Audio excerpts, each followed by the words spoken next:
Hi folks, good morning, it's Descattys. In this video what I want to do is continue talking about my Desmuck, kind of my take on Desmuck, okay?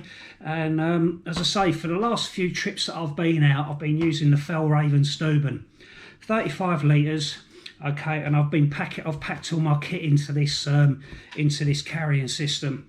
Now believe me, it's been quite difficult, all right? I'm using 35 litres of space to pack all my stuff for between an overnighter to a full weekend. I probably could push it for a whole week. Obviously I would need to add more food and such like, but for just a weekend right now, I'm kind of getting away with it quite sweet.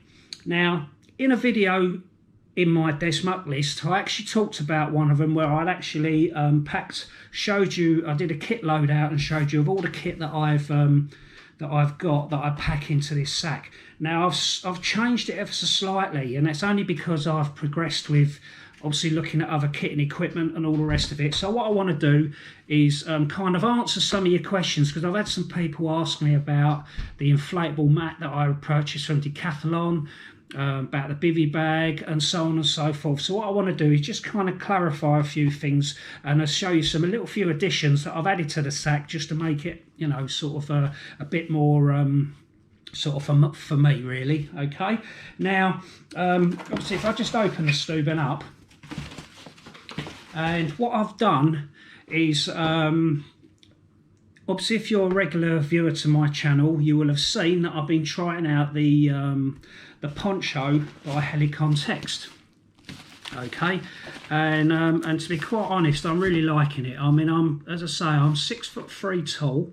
Okay, so bearing in mind, you know, I kind of need the length when it comes to shelters. All right, being that I'm quite tall. So, but sort of using this as a lightweight option isn't too bad. Now, previously I was using the OEX tarp, and there's nothing wrong with that tarp at all. The reason why I've changed it from the OEX tarp to this, okay, is because if I just take out the sleeping mat for the time being, because we want to talk about this in a moment, is that I've added the Swagman to the kit. Okay, now the Swagman by Helicon Text is actually, you know, it's not bulky. I mean, it squashes down quite small inside there, but it is still a bulky item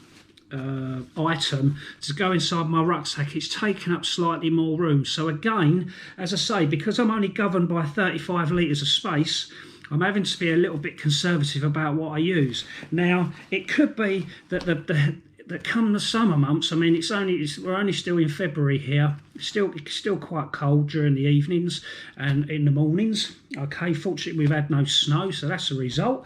And it might be that I take this out come the summer months, and then I will just have my normal thin snug pack sleeping bag that I use. But for the time being, to give me that extra sort of comfort layer within inside my sleeping bag, I will continue to use the Swagman. So obviously that takes up a little bit more space. All right, so I just put that to one side.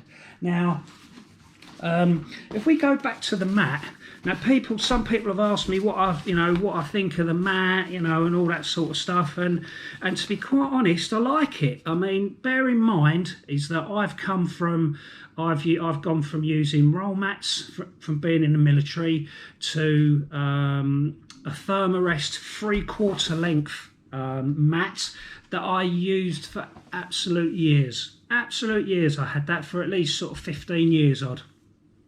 Then a mate of mine, Andy, Andy Howlett, okay, comes camping with us occasionally. He actually lent me his the X-Bed, the down mat. Sorry, flipping it. He lent me the down mat, okay, and the X-Bed down mat, and I tried it out. I slept in it for one night. I'd literally made I'd made a bunk system under my tarp, slept on that, and it was almost like a game changer. Overnight, I was like, I want one of these. I sort of really want one of these. So I ended up purchasing the X-Bed XL. And so that's the luxury for me. So if I'm going to sort of like, if I wanted to sort of carry kit a little bit more bulky, if it's a lot more colder during those nights, then I will obviously add some other kit. But then what will happen is that mean that I won't be able to use this, because it's not going to be able to accommodate that kind of equipment, because it's only 35 litres. I'm then going to have to go up and use my Sabre, or I might even use one of my other rucksack, which is around 50 litres. Okay, but that's, again, that would be that's obviously a decision that I would make on a personal basis. Okay, so that's where I'm going to go with that right now. So going back to now with the sleeping mat, okay, bearing in mind, like I said before, when I actually purchased this mat, all right, it was actually, there was a full-sized one inflated, and it was on the shelf racking. And then the next thing was, obviously they had the ones that were all packed away like this. And before I even laid on the mat to try it out, I kind of went for the choice straight away, a bit pig-headedly I suppose, simply because of the size that it packs down to. All right, well anyway, as luck would have it, I laid it out on the floor, laid on it and everything else, and it was sweet, it was nice, I liked it, it was comfortable. So then I opted and purchased one of these. All right, now the weight of it, okay, people have asked about the weight as well. It's 510 grams, so that's £1 and 2 ounces. Okay, so like I said, for me it's not so much the weight, it's more about the compactness, because obviously, like I say, I'm only working on 35 litres. So what I want to try and do is obviously get as much kind of luxury stuff, or luxury, but excuse me, useful kit that I'm going to use when I'm out, in obviously inside this kind of container. All right, so so there's the mat. So I hope that answers the questions that people have been asking about with regards to the mat. Now, the bivy bag, the bivy bag has been okay. All right, I wouldn't say it's 100%, but you've got to understand that over the years I've used bivy bags from survival aids. I've used bags from the military. For years I had the US Army one. I've had ones from Outkit, and I've now got a Dutch hoop bivy, and I love that, but again it's a little bit too bulky for obviously carrying in this system. So then my next thing was obviously going down that lightweight route, was that I purchased this particular bivy bag from the Mountain Warehouse because I couldn't get hold of one of these. Hey! So I've actually now got the OEX Bush Pro bivy bag. All right, so I'm really chuffed about. Okay, again, only because of when I took it out and I folded it up in the shop, there isn't a lot difference in the size. Okay, what I will say is that I will be using this OEX one. It was just at the time that when I purchased it, because I wanted it for our little challenge, obviously I wanted a bivy bag system. I love the idea of a bivy bag. I think simply because obviously it keeps the condensation out. It kind of, I wouldn't say it gives you a whole season's rating up, but I reckon it probably takes up your season rating to about half. And I think, you know, obviously it's really good for keeping moisture out of moisturated sleeping bags and such like.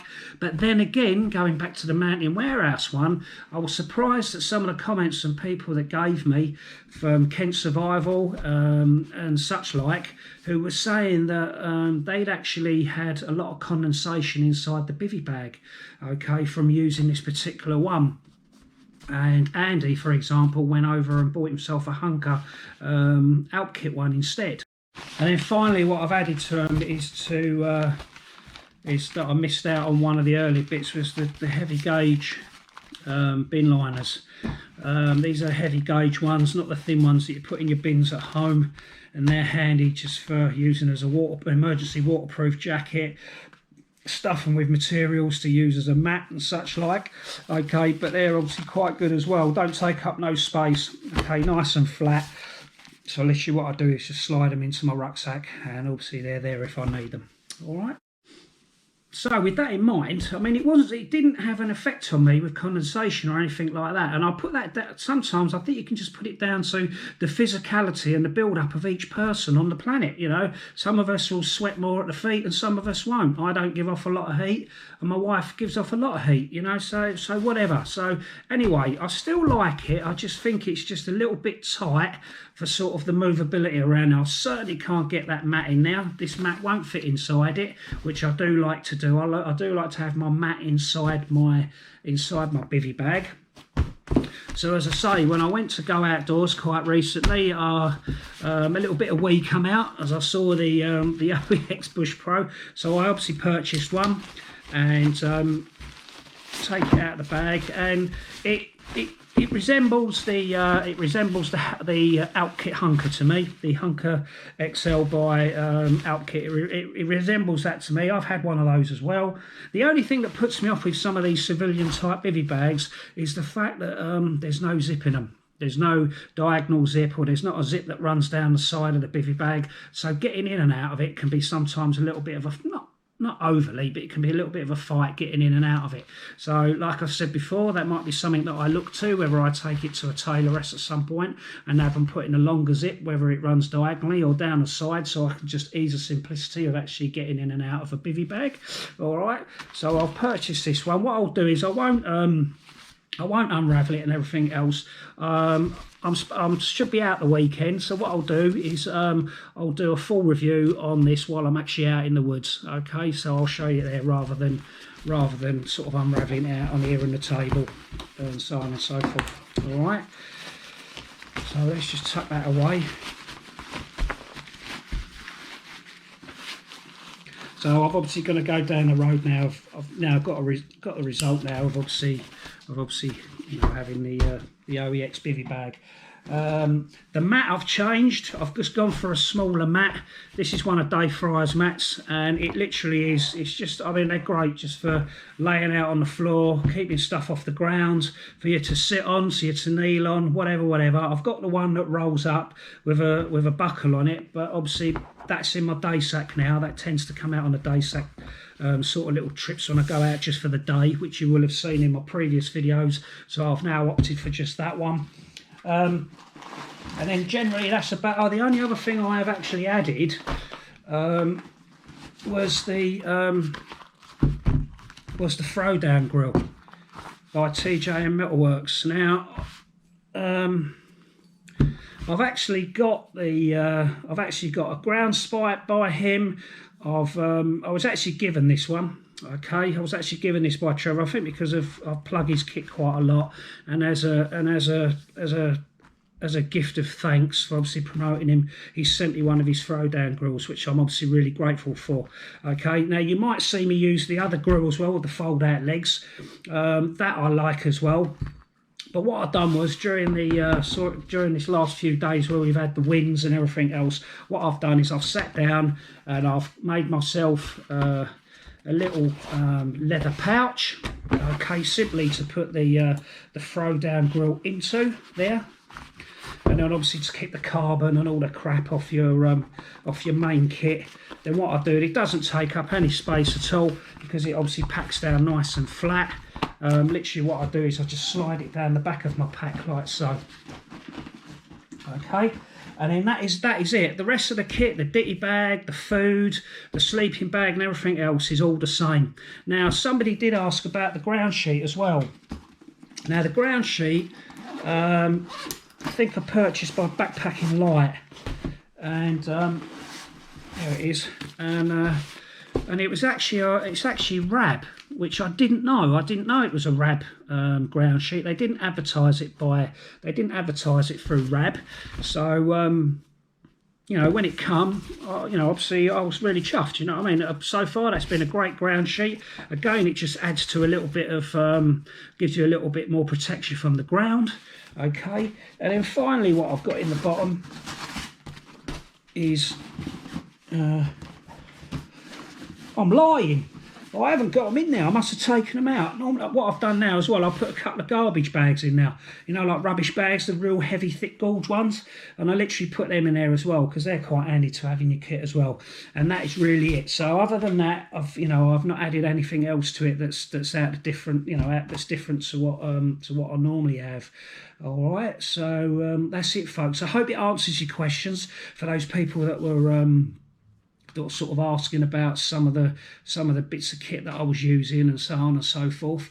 All right, so as I say, really, apart from the changing of the Bivi bag to the OEX one, and then now I've got the Helicon Tech Swagman roll, that's about it. But the only thing with this, it obviously compacts down all right, but it's still a little bit of a bulky item. But I'm not going to sort of complain about that because it's actually quite a nice bag. All right, and then what I will do over the weekend as well, I want to try it out with the actual poncho because it goes quite well with the poncho. So I'm going to give them both a go. All right. So thanks for watching, folks. I hope you like that. Again, I appreciate your feedback, any comments if you've got any other questions. Also, don't forget now that on YouTube, because I've just got over 1,000 subscribers, thank you so much for your support, people. I'm really, really, utterly grateful about it. Really, and on art, I'm so, thank you so much. Just keep it coming. I'll try and keep the videos coming. I'll try and keep it entertaining and informative as I can. But also now they've opened a bit on where I can have like a little community on there. So if you feel that you've got any questions and you don't want to put them on YouTube, put them through the YouTube in the comments at the bottom. Then obviously you can put it through the community as well. I mean, I'm finding my way around that. I've only posted up a couple of things just to say. One is that I'm humbly and truly so gratified that for you people, for your support that have given me over the time since I've been on YouTube. I'm really absolutely grateful. Thank you so much, and hopefully I can keep entertaining you and with my little adages and such like. All right, so there it is, folks. All right, so take care, folks. Descattys signing out, and I'll see you on the flip side. Laters.